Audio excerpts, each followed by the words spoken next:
Build creative confidence. Beat the inspiration addiction. Join the Writer's Gym.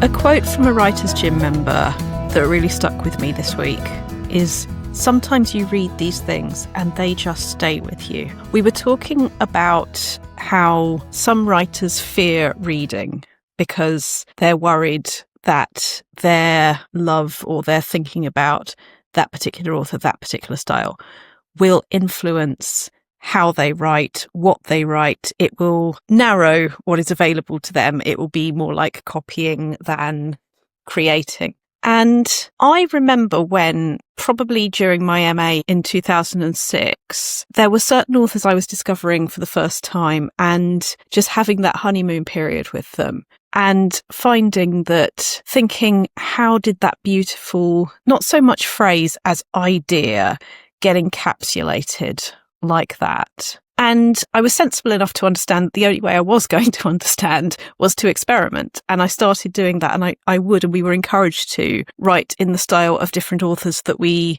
loved, hated, and everything in between, because then you find out more about how you say what you're trying to say. And we talked about how and why the best thing a writer can do for their writing life is to read as widely as possible.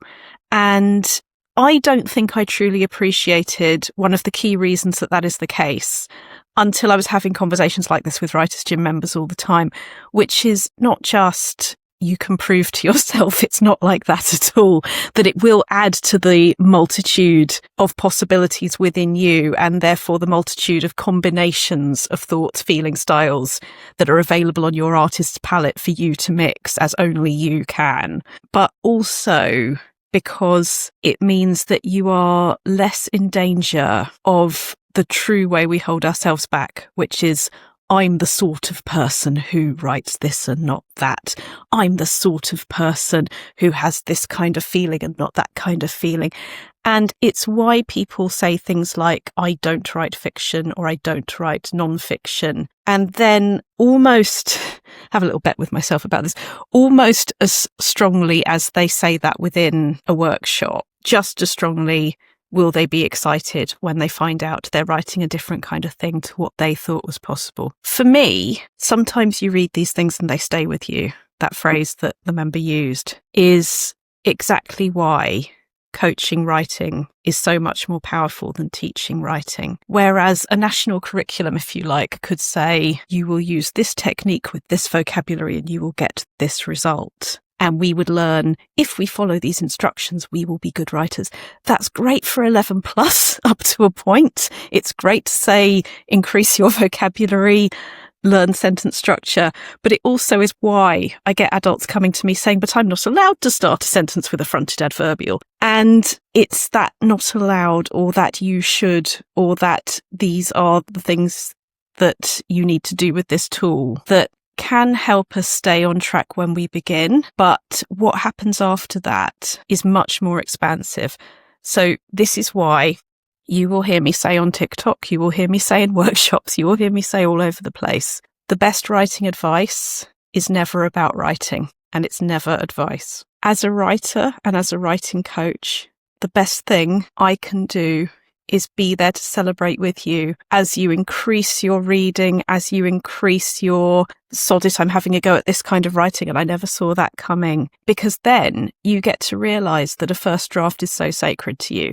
A first draft is not there to be a final draft. It is there for you to explore and to widen what is possible for you. And that is true of reading as well as writing.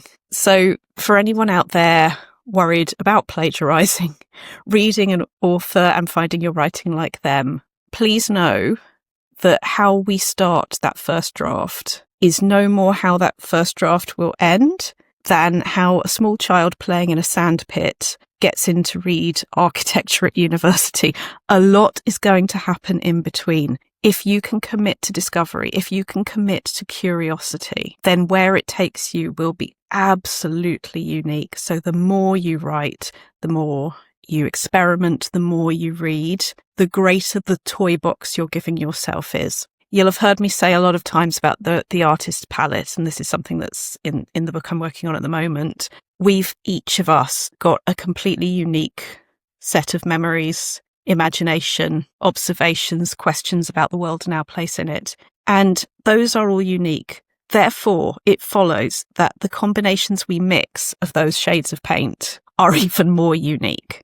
Our job is to experiment. I often say I hope you would never find a painter not doing the base layer of their painting before they work up to the details. It needs to be flirt, here is the base colour, here is the landscape, and we work our way up to the details. Writing can feel a lot like this. It's not like what some of us have accidentally swallowed, the idea that writing falls out of your head in terribly neat sentences, in the right order, in neat paragraphs with beautiful margins. It can, but probably not in the first draft. And obviously the first time you do something is less familiar than the 11th or 21st or a millionth time you do something. So I really would make the wish for anybody out there who is in any way saying, how do they do that? To find out how you would do that. Who's worrying about plagiarizing? To do that first draft, to find out what the ideas you're mixing with the style are, and find out how you do something that the author who inspired you could never have done because they're not you. Have fun. You've visited The Writer's Gym with author and coach Dr. Rachel Knightley. Production and sound design are by Ashley Lexine, and theme music is by Chris Gregory. To join a Writer's Gym workout online or in London, as a guest or as a member, visit writersgym.com or email thewritersgym@rachelknightley.com.